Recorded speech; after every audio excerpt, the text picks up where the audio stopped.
নমস্কার দর্শকবৃন্দ, আশা করি আপনারা সবাই ভালো আছেন। আজকে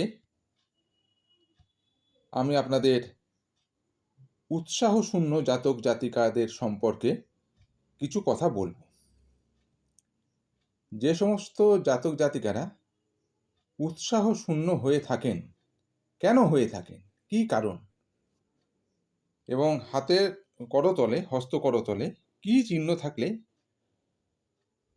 আপনারা বুঝতে পারবেন বা আমরা বুঝতে পারব যে এই জাতক বা জাতিকা উৎসাহশূন্য।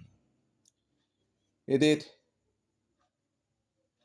কর্মক্ষেত্র খুব একটা ভালো হবে না। এরা কোনো কাজেই উৎসাহ পায় না। বুঝতে পারছেন? আসুন জেনে নিই। এই শুক্রস্থানটা ভালো করে দেখুন। শুক্রের জায়গাটা।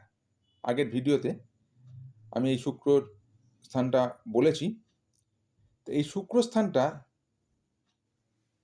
যদি নিম্ন, অর্থাৎ এই জায়গাটা যদি অপুষ্ট হয়, পুষ্ট নয়, রসালো নয়, যদি অপুষ্ট হয়, নিম্ন হয় এবং তার উপর যদি বহু রেখা ও জাল চিহ্ন থাকে, দেখুন চিহ্নটা দেখুন, হ্যাঁ, এই জাল চিহ্ন থাকলে সেই জাতক বা জাতিকা উৎসাহ শূন্য হবে।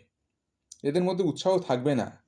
এই চিহ্নই জাতক জাতিকাকে উৎসাহ শূন্য করে তোলে। এই সমস্ত জাতক জাতিকাদের মধ্যে কাজ করার উৎসাহ থাকে না। এই রকম জাতক জাতিকার আত্ম অভিমানী হয়। এরা আত্মাভিমানী, খুব আত্ম অভিমানী।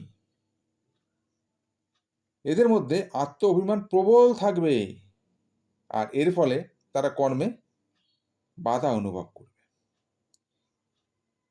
এদের কর্মে সফলতা আসবে না। আসল কথা কি, এদের মধ্যে উৎসাহই নেই কোনো কাজ করার। এ হচ্ছে এদের সবচেয়ে বড় সমস্যা। তবে তাহলে প্রতিকার কি? এদের কি কোনো প্রতিকার নেই? অবশ্যই আছে। এদের প্রতিকার স্বরূপ একটি লাল প্রবাল ৮ রতি এবং একটি নীলা ৩ রতি পরিধান করান। কি বললাম? একটি লাল প্রবাল মোটামুটি ৮ রতি কম বেশি, এবং একটি নীলা কম বেশি ৩ রতি, বেশি না, ৩ রতি পরিধান করান।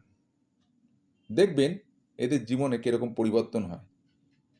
এরা কর্মের জন্য দৌড়বে। আজকে এই পর্যন্তই। নমস্কার, সবাই ভালো থাকবেন।